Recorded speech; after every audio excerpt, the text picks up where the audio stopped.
Bum, bum, bum. John Cena's back. Apparently at some point, hopefully soon. Yeah, we'll get into that. Don't worry. Share the link, you stink, C Nation. It's Sportskeeda Wrestling top story of the day. John Cena might be coming back for yet another summer of Cena. Is that what we're getting here? We'll get into it. Plus the latest on the drama-rama backstage in WWE with Sasha Banks and Naomi. We do have some new information on them. Double or Nothing is coming up here at the end of the month, and All Elite Wrestling reportedly is going to introduce 2 new championship titles to the promotion.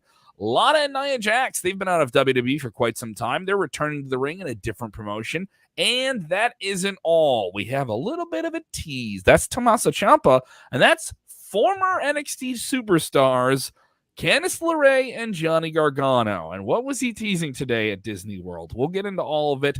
You better share the link or you stink. I'm going to call your parents and tell them. Watch out, watch out, watch out, watch out! Why are you threatening these good people with putting them in detention and punishing them? I have to threaten them. So you get people to do things, Jose. Watch out, watch out, watch out. If they won't watch out, I'm going to be watching them through the windows at night. There we go. Jose G right there with you. Jose_G_official on the Twitter machine. This man, Jeremy Bennett in Nebraska, if he asks, going to be streaming live tonight on Twitch at 9 p.m. Central, 10 p.m. Eastern, right after AEW Dynamite. Go check out our Twitch channel. We're going to be doing Getting Over with Twitch right there, playing 2K22. You get to determine. It's not one single general manager. It's a collective manager. You are the collective, and you will manage our failed SK Wrestling Federation. We're gonna take over SmackDown with Lord William Regal, and we're gonna take on the dastardly Shane McMahon on Monday Night Raw, and we're gonna put together a roster to tear him down. Let's get right into it. John Cena reportedly is talking about another WWE return. We saw him last summer. The summer of Cena was certainly a kick in the pants for WWE right as they got back into a full-fledged return to the road with live events, both non-televised and televised, and of course concluding the summer season with a big return to Las Vegas at Allegiant Stadium where they had a huge crowd there, one of their biggest crowds since returning and starting off the real idea of WWE doing their big quarterly events at stadiums. John Cena is a huge superstar. He's a part of a bunch of different film properties.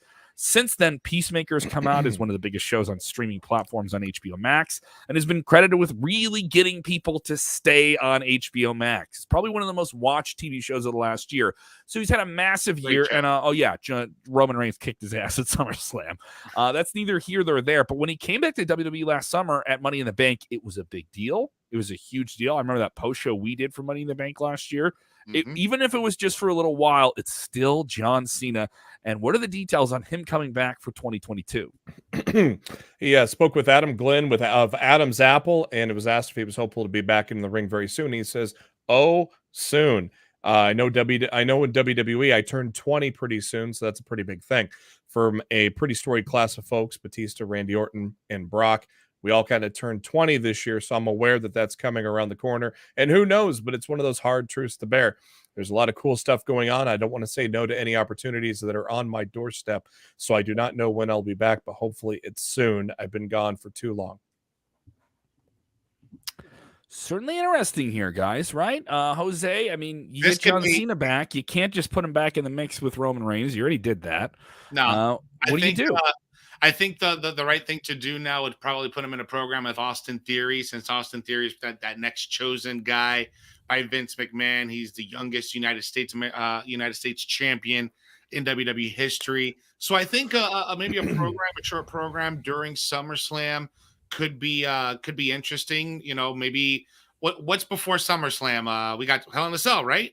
Money in the Bank. Money in the Bank. Okay, so maybe he does what he did last year, comes out at end of the Money in the Bank or at the end of Austin Theory's match, and then he starts building up a program with Austin Theory, or maybe the Raw after Money in the Bank. But nonetheless, it could be a Summer of Cena thing. It just depends on what obligations he has in Hollywood at the moment. And from what I understand, he's not going to be turning down any great opportunities that are going to be put in front of him. Yeah, I mean, when you can get a John Cena on your show, you should get him, even if it's just a limited thing. Last year, I think they got a lot of John Cena. You got to have him on TV. He didn't wrestle. What did he have any matches on TV besides the return, or was it simply just the pay-per-view match at SummerSlam? Nah, it was because just he wrestled live events. He wrestled live events. Yeah, I only think he only did promos on TV. But still, it made a difference. It's John Cena, you know.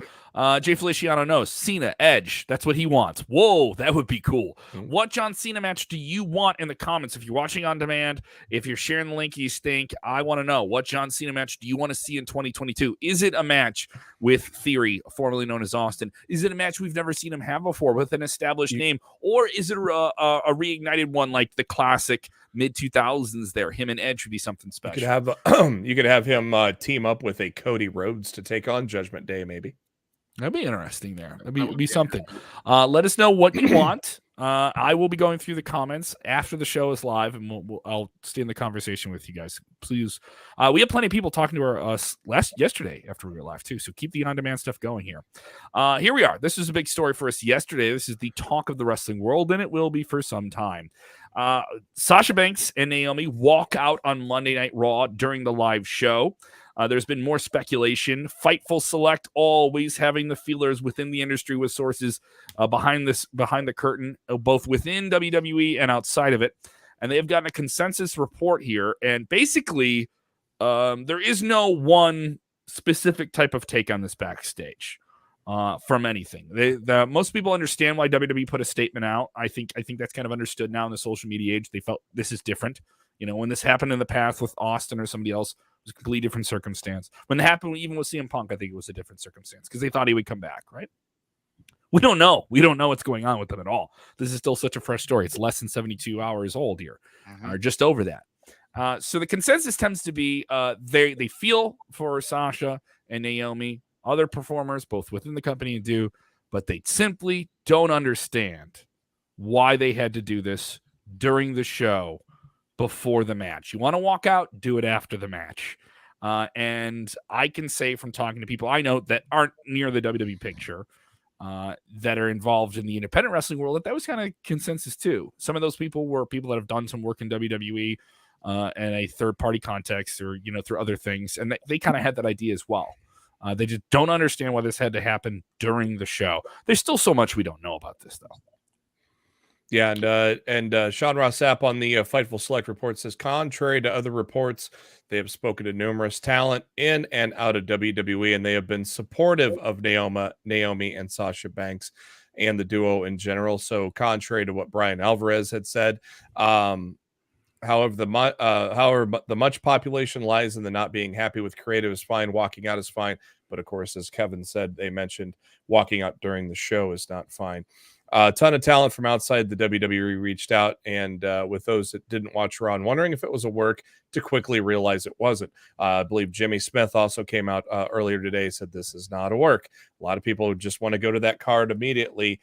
Jimmy decided to dispel that, and also kind of he had an interview today with somebody, I can't remember who, but kind of went through what was going through as it played out live for that.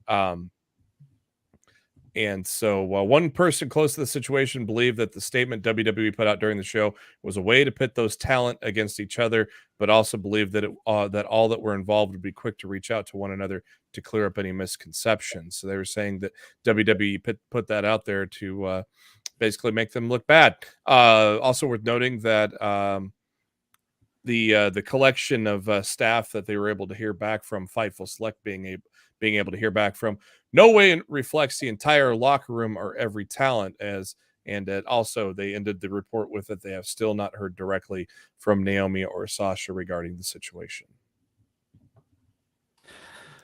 There's so much we don't know, and I know there's so much people want to know so quickly, but we're not going to. There's so many people putting disinformation online.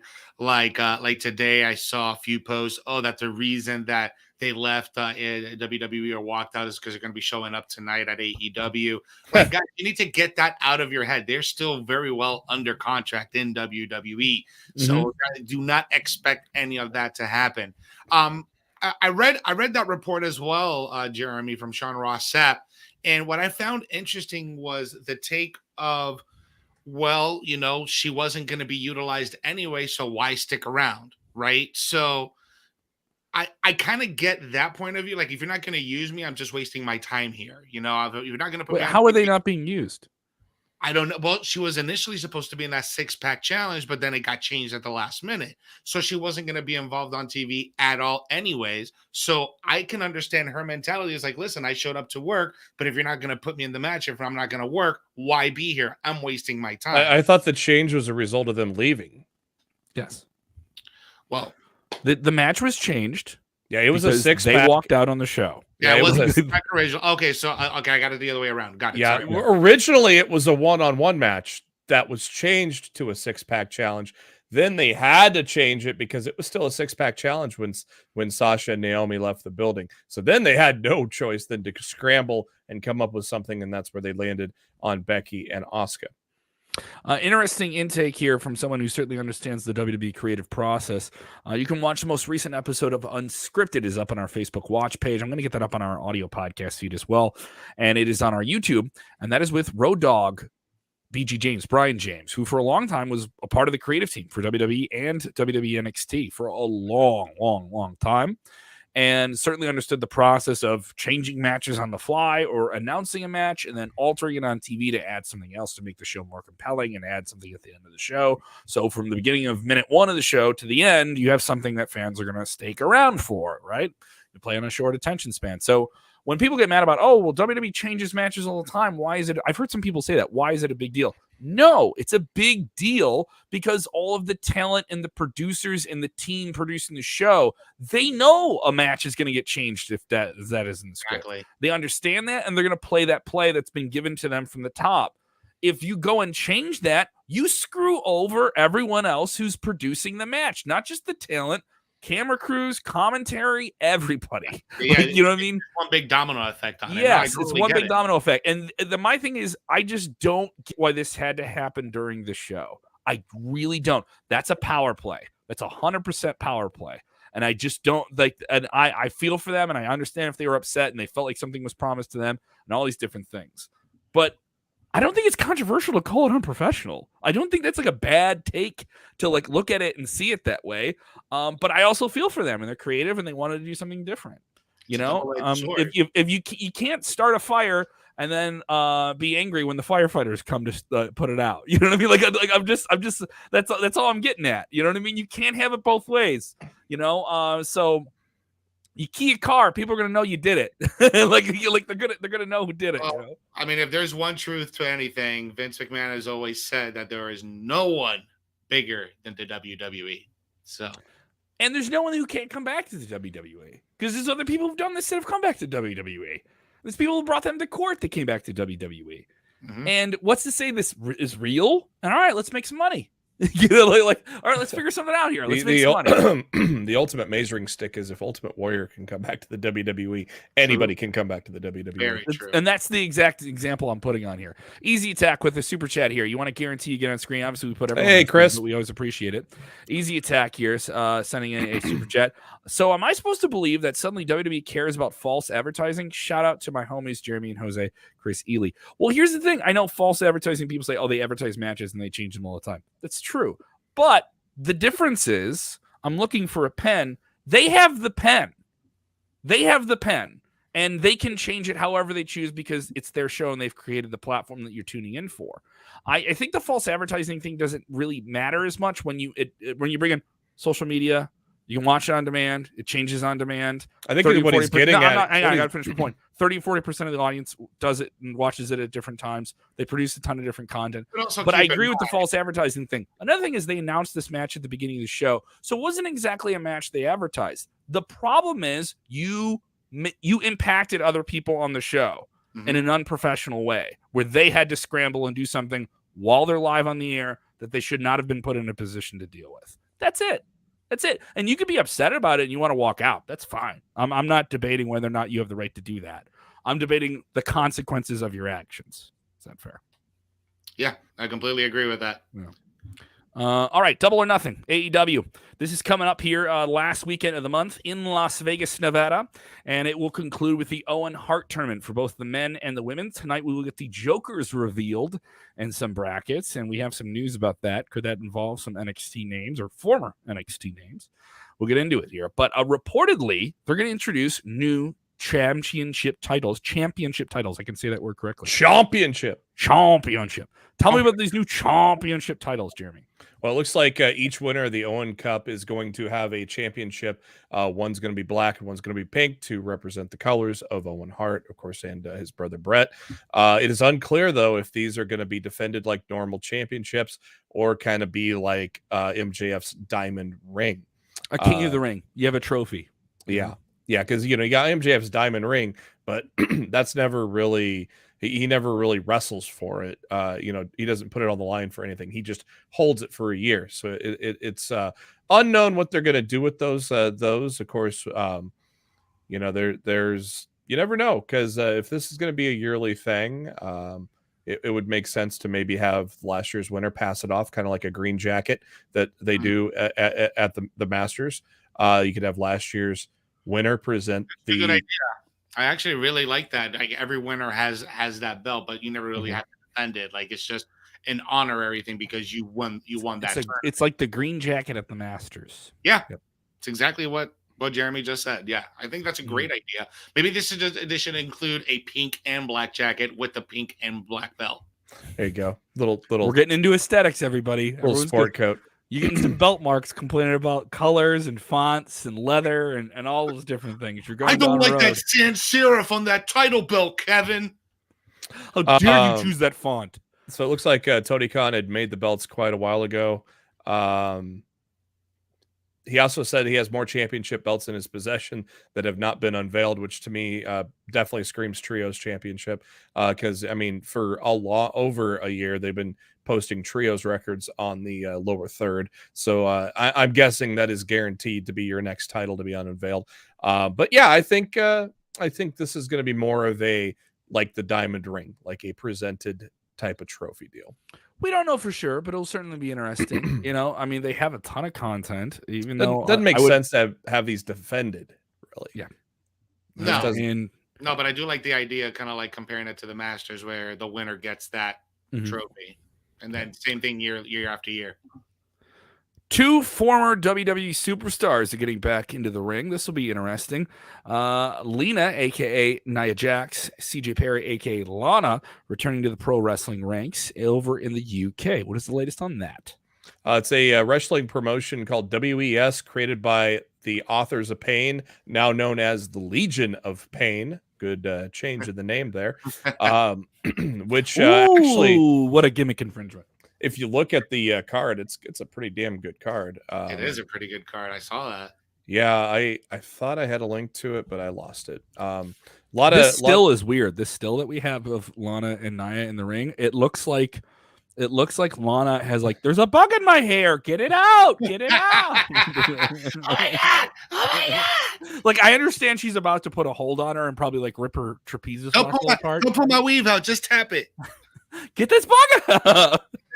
I'm not trying to be a man making fun of women wrestling. No, I understand Nia Jax is about to probably rip Lana's shoulder out of the socket, but just the still of it, when you take a picture with your friends and you're the one guy with your eye closed. Yeah. So Lana hasn't, or Nia Jax hasn't wrestled since September 20th, and Lana last May. So it'll be their first matches since WWE. Mojo Rawley's going to be on the card facing Lince Dorado. So a couple more former WWE guys. The influencers, Madison Rayne and Tennille Dashwood, are going to take on Chelsea Green and Deonna Purrazzo. Killer Cross and Kalisto, now known as Samurai Del Sol, will take on Jonah. So I'm sorry, it's a triple threat. Killer Cross, Samurai Del Sol, and Jonah in a triple threat. Weston Blake and Steve Macklin, of course, they were the Forgotten Sons. They will take on the Legion of Pain. And also Biff Busick, who used to be Orny Lorcan, is going to take on Mike Bennett. And Dirty Dango, Fandango, is going to take on the man formerly known as No Way Jose. So a lot of former WWE stars in this. And, of course, the main event, is Adam Scherr against former UFC and Strikeforce champion Alistair Overeem. Which Oh, I wow. thought was- So Overeem Yeah. doing a Oh, rare that was wrestling just- match. and because he's really close friends with one of the the Legion of Pain. Yeah. He's close friends with one of them, so they talked him into. I gotta meet Alistair Overeem in 2010. When in 2010, EA Sports worked with Strikeforce for the EA MMA game. So I got to fly down to St. Louis. Got absolutely hammered at a pre-fight party where I didn't even make it to Dan Henderson's party after that. That's one of my few regrets, is getting too drunk to not make it to Dan Henderson's party. But I got to meet Alistair Overeem the night of the fights because he won the title that night, and they were at the bar we were at. They had the title out on the table and everything, his entourage there. So he's a pretty cool guy. It was cool to meet him. I met a ton of fighters that night, and the legendary Jimmy Lennon Jr. as well. So it was a fun night back when they worked with Strikeforce. Wow. Eventful days ahead. We will once again be gaming and fighting tonight. Once again, after Dynamite on Twitch. If you haven't done it, go ahead and subscribe to our new Twitch channel. It is brand new. That may be popping up on some of our other video channels. I know some people get certain notifications and certain things, but for the diehards who are with us all the time, get on this. We're going to be doing long form stuff on this. We're going to be doing different things we can't get away with in the old pescary algorithms of Facebook and YouTube. You can't do that here. We're going to bury your video if it's more than this long. I don't have search terms we like. But no. Quit bitching, start twitching. Just get on there with this. Let's get into our final story of the day here. This one's interesting. That is a picture of Tommaso Ciampa on the left with Candice LeRae and Johnny Gargano. Tommaso Ciampa still with WWE, active on the Raw roster, even though he may not be in the most prominent position. He's still on the show. And Candice LeRae and Johnny Gargano now are out of a contract, free agents, recently celebrated the birth of their first child in February. They are there at the launch of the recently opened Guardians of the Galaxy Cosmic Rewind at Walt Disney World. It is a new ride. I understand it is quite the ride. I've seen the ride-through videos of it. Shout out to WDW News Today, a Walt Disney News Report YouTube channel. I highly suggest you go check out their ride-through video. It's really, really cool. It looks a really, really fun ride. The queue is, I heard could have been a little bit more exciting, but the ride itself is exciting. And I do like that all the people that are Florida people in NXT are big Walt Disney nerds, and I'm a fan of it. Cardona and Chelsea go there all the time. Yes. Cardona and Chelsea. You talk about them like they lived on the block. I love that. They do. But the tweet here from Ciampa was very, very compelling. Yeah. And because in this tweet, he says, "Look at me hanging out at Epcot with a couple of jokers, Blackheart," and he tags them. Why is this compelling? He knows what's going on. He's playing the game here. When was this picture taken? Was this taken today? This could have been taken. If it was taken today, they're probably not going to. It's a troll. When I started doing a rundown for the show today, which was about 2 or 3 hours ago, it was just posted about maybe 2 hours before you posted it in but the picture could have been taken at any time. The right? sun is up in Florida any day that ends in Y. You know what I mean? Like I think that's worth noting here. So it could have been playing the game and understand that these guys could be popping up on Dynamite tonight, where they have those 2 Joker slots that are going to be revealed. I don't know. I think this all but guarantees they're not going to be Jokers. True, but I agree. But who knows? Who knows? Crazier things have happened. But yeah, it's in Houston, Texas tonight, which is the home, the near home of Athena, by the way. Oh, there we go. That would make sense. And it'd be interesting to see how this plays out. Obviously, what is the future of Gargano and Candice LeRae in professional wrestling? I don't know. They just had a kid. I don't think they're in any rush to get back in the ring. And I think they're okay with that. Johnny and Candice are active on his Twitch channel. I know they're active with that. They have some merchandise. They've done some signings, I believe, here and there. But they're not even rushing to get out there in the independent wrestling circuit as well, where they could make it pretty penny if they wanted to for just a handful of matches. So we'll see how this plays out. We'll really, really see how this plays out. And, some people were already talking today. They saw a picture of AJ Lee just looking in shape. And, shredded. Oh, wow, she has to be returning to wrestling. And it was just a picture of her in shape. And I was like, where did you make that connection? that somebody who It's not like was she was taking working bumps, out right? professionally for their entire adult life, who hasn't you haven't seen them on television, but just because they're still in shape, they have to be wrestling again. Like, so Athena keeps on insisting she's not the Joker. It could be It could be. It also could be Maki Ito because she's coming back to the U.S. Tegan Knox is another one. Rick brought that up when we recorded last night. That Nixon Noel could be as well. I said that really wouldn't be. I don't know if that would be a pop moment for that Tony Khan always goes after, where Athena would be. Maki Ito would certainly be a big pop because people love her. So I'm gonna probably say Athena or Maki Ito now at this point. some good comments here. Someone, good reliable source, CRC, who rides with us all the time. Thank you so much, CRC.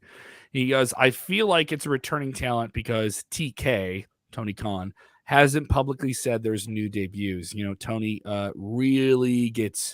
he really loves to drum up when they're going to have a new debut and try and get as many people watching as possible. I think he said debut on Busted Open today. Okay. And because my buddy, my podcast co-host Matt Black just tweeted out that TK might have misspoke with the word debut. So I think he used the word debut today. Someone saying, what if it's Tessa Blanchard? I just doubt that. I mean, it'd be crazy if it was. Justin DeMark saying Bray Wyatt. If it is Willem Rotunda, It'd be cool. It would be on Dynamite. No. It would be surprising. It would be very, very surprising. But I guess anything that guy Miro right now is surprising. Miro is not in town, so I think Miro is out of the country right now. So that leads me to believe definitely my original pick of Cesaro. Shout out Mark Rotino watching the show from Buffalo. Love the show. Keep it up, guys. Our hearts with everyone in Buffalo right now. The awful tragedy over the weekend. Great stuff from heinous and despicable there. Great stuff from Josh Allen and some people up there. Some athletes put together a celebrity softball game and put together a lot of money up there. So that was cool to see. Yeah, I have some good friends in the Buffalo area in comedy and radio, and communicating with them over the weekend was kind of stressful as well, but feeling for everyone else like that. And, you know, support people in tough times like this. We reach out for those charities, find out how you can help those people. There's a blood drive. There's different things you can do online remotely to help them out as well. And apparently Josh Allen just lit a bomb from the plate with in the softball game.